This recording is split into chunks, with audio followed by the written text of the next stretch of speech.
What's going on? This is Hoppe Hour. I am your host, Ryan Hoppe, and on the phone line from the Waddle Silvy show on ESPN 1000 in Chicago, Silvy is on Hoppe Hour. What's going on, man? What's up, Hoppe? How are you? I'm doing good, man. It's very surreal having you on the show right now because I grew up in Chicago, and I just began listening to the show again recently. I was just kind of going through the past, and I've been listening every day now, man. Like, you guys, to me, are one of the last shows out of Chicago to speak to the fans. From what I've been listening to, a lot of shows seem to just kind of be like journalists and want to rant, but what I like about you and Waddle and your team is I feel like I'm back in Chicago and you guys are speaking for the fans. Yeah, I mean, Waddle played, and I'm a fan, obviously, first and foremost. I grew up here. I love these teams, and I just feel like there are a lot of radio shows who kind of give you a persona, or they play a character, or they're playing a role for the bit of a radio show, and what you hear is what you get from us. Like, there's no fakeness. It's authentic, and that's what we've tried to do. We try to be us. We don't take each other seriously. We don't take ourselves seriously. We're just fans, and we don't put ourselves up on a pedestal either. So feel like that's always been the right approach. I saw last week that Jason Barrett Media ranked you guys as the fourth afternoon show in all of major market radio. How is that feeling to be recognized within your business and colleagues?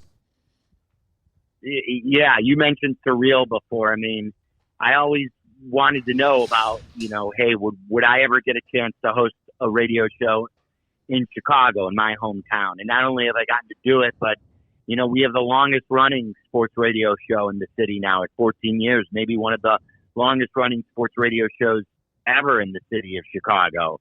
So very, very happy. Jason Barrett's a guy who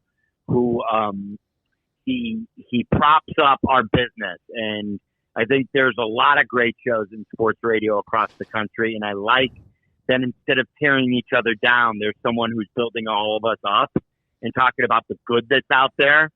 So I love what he does, and it's awesome to be included on the list with some great peers. Now, why do you think people always want to bring down sports radio? I think at times sports radio can be forced, where it feels like they're just saying obnoxious things just to say it. Do you think that might be why?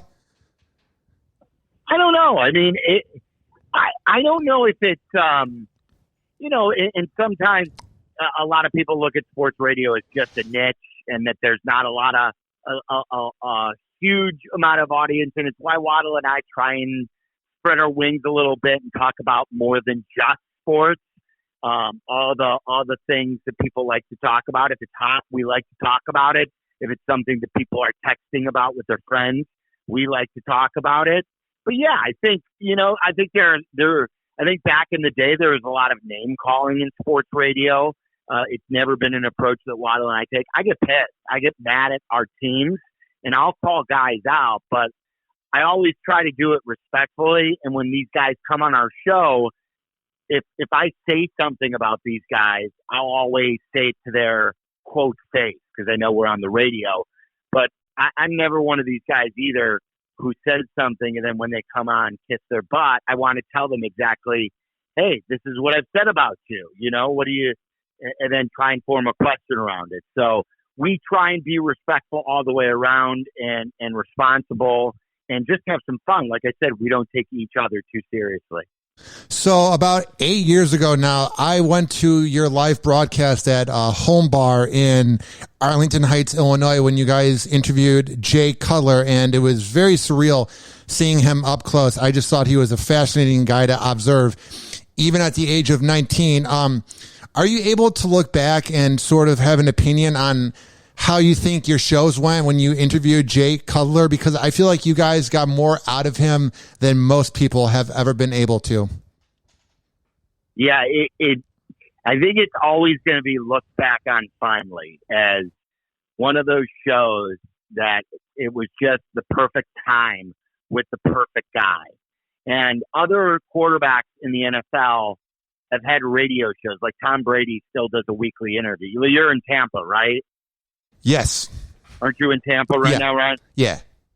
And so, like, he does a weekly, I think, and he did a weekly in Boston. And Eli Manning, he always had a weekly radio show. But I don't think any of the quarterbacks did a radio show in person, in front of the fans. And Cutler did. And Cutler sort of had this personality where you didn't really know who he was or what you were going to get. So people thought, oh, he's a very polarizing guy, or his body language is bad. And this was the perfect time to sort of find out what makes this guy tick, because no one seemed to know. So there were some contentious moments, though, where we would have to ask tough questions. Why did you push Jamarcus Webb? What about these 3 interceptions that you threw? But I think what the hour brought was a more well-rounded conversation, and I think more people got to know a guy that not many people knew about in the National Football League. What would the vibe be like during the commercial break? Because I remember when I saw you guys in person at Home Bar, he was just kind of sitting on your phone, and then you guys were going through the crowd saying hi to the fans. So was it kind of the similar thing when he'd be at the setup downtown where he's just kind of on his phone? Or would you and Waddle and the team have like just normal talk with him when the mics are off? It depends. It really would depend on like what kind of game they were coming off of. If it was good, he would be more talkative during the break. Sometimes if it was really bad, sometimes he'd want to get his some thoughts off his chest. I always used to joke when it was all over that it was almost like therapy. The last year we did that show, we rotated. Cutler and Brandon Marshall came up with an agreement that one would do 8 shows and the other would do 8 shows. Cutler didn't want to do it every week. So Brandon Marshall was a great personality, great player, and they were getting along really well after the first year together. Well, things did not progress well between the two, and they sort of had a falling out in the middle of the season.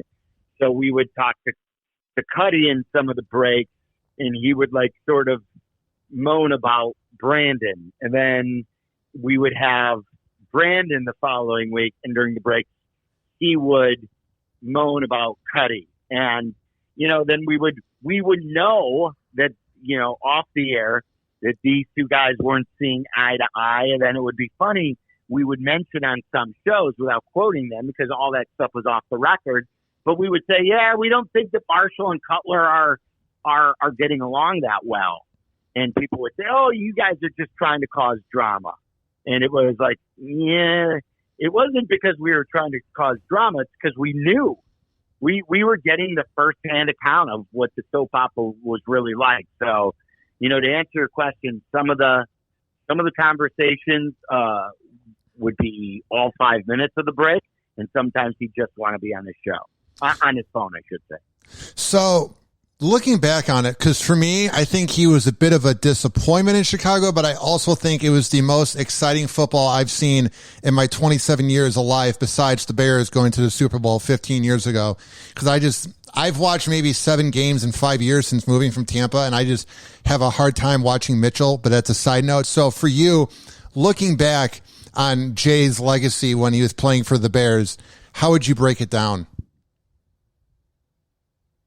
Yeah, I think, he did some really good things, but I think when you trade for Jay Cutler when he's 26 years old, coming off a Pro Bowl, and he never makes the Pro Bowl, and the Bears, I think, won 1 playoff game under him. Yeah. Like, there were a lot of, when he was playing his best football, he got hurt that one year. There were a lot of bad breaks along the way, too. I think it's one of those things I've always joked with Waddle where in 20 years from now, you'll get guys in a bar, and if you had 100 people in the bar, 50 of them would tell you that Jay Cutler was great, and 50 of them would tell you that it was a disappointment. So I think it's always going to be one of those arguments. I tend to lean more towards, I wish you would have done more.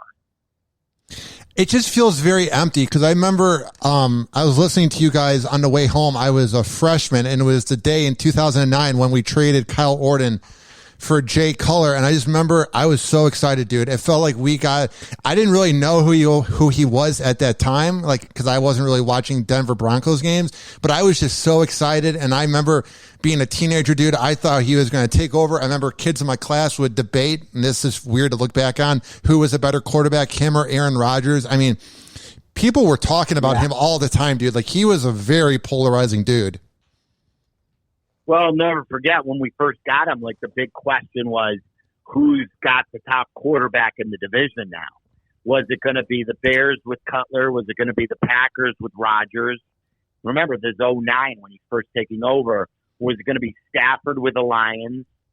And I'm trying to think who the quarterback was then with the Vikings. But it was an amazing time. Like, that trade still goes down in history as one of the great days because we thought they were finally getting that stud quarterback. We thought it was like when Atlanta traded Brett Favre to the Packers. But again, like I said, it didn't live up to what it was supposed to be. So I want to move on to talk about the Bulls. So I was thinking about it the other day, more about Derrick Rose, because I saw that he signed with the Knicks and I was watching some of the game. And you got to remember that I'm in Tampa, so I'm not seeing like the Chicago side of it. And it's fascinating for me. I think out of all sports disappointment coming from Chicago, the Cubs losing in 07 and 08, the Bears losing the Super Bowl, Jay not living up to his potential. Dude, out of anything in my lifetime, Derrick Rose, to me, 27 years into my life, is probably the most disappointing thing to ever happen in Chicago sports. I don't know if you feel the same way, but just seeing the potential he had and then the way he got hurt against these 76ers, man, 9 years later, I'm not less sad about it. No, I get it. I mean, I thought they were poised to win the championship that year. That he goes down in Philadelphia. I was at that game. I was sitting in the 200 level at the United Center as a fan. And I'll never forget the pit of the stomach. I've never left a win from a Chicago sporting event sadder than I did that day. You know, I'm older than you, so, you know, the Bulls breaking up in 98 is higher on that list for me. 03 Cubs when they were 5 outs away from winning the pennant against the Marlins is higher for me, but it's definitely in the top 5 with Derrick Rose. And, you know, I'll never forget that one. I was working out one day. I was on a treadmill in my old condo and I was watching a Memphis game and it was early in the year and I knew who Derrick Rose was because Simeon had won championships in the public league in Chicago high school basketball. But it was the first time that I saw him on a national stage his freshman year at Memphis early on. And I'm like, that guy is playing above the rim and he's a point guard. And I'm like, this guy, I just always remember that first time I really saw him in college. Like, this guy's going to be a stud. And he's just not like that point guard that we've seen before. The things that he could do on the basketball court, it was so dynamic. And those Bulls teams were so much fun to watch and what could have been. So in the last 20 years, we've had the White Sox win, the Cubs won, and then the Blackhawks won a few cups. Do you think there's going to be any winning in this decade? We're a year into the 2020s. And I'm just curious because I don't get to watch a lot of Chicago sports. I would just love your opinion if you think there's any of the franchises in the Windy City that could win a championship during this decade. Yeah, I would think if you look at the history, like you went over, that from 2010 to 2020, the Hawks won 3, and the Cubs won in 16. I think so. That the Chicago sports won 4 in that decade. The decade before that, I think the White Sox were the only team to win a championship in 05. And I don't think and then of course in the 90s, you had the Bulls championships, 80s. So I think every decade of my life, basically except the 70s, there's been a championship team. So I just think with the turnover these days and with the way you can remake a team so quickly, that if I were to bet, yes, one of the big 5 teams will win a championship.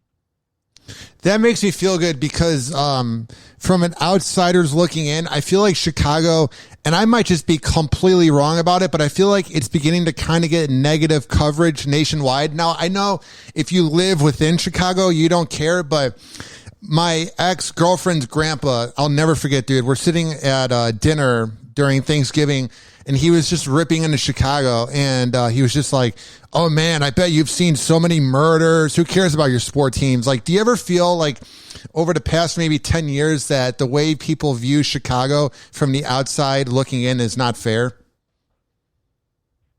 No, I'm not, it hasn't, not that it hasn't bothered me.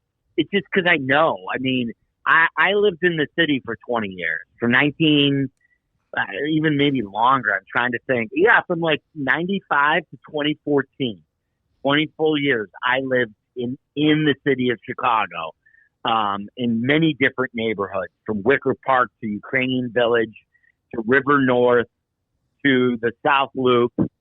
And I know what the city is. I mean, it's a great city. It's one of the best. Is there crime? Yeah, but I think there's crime everywhere.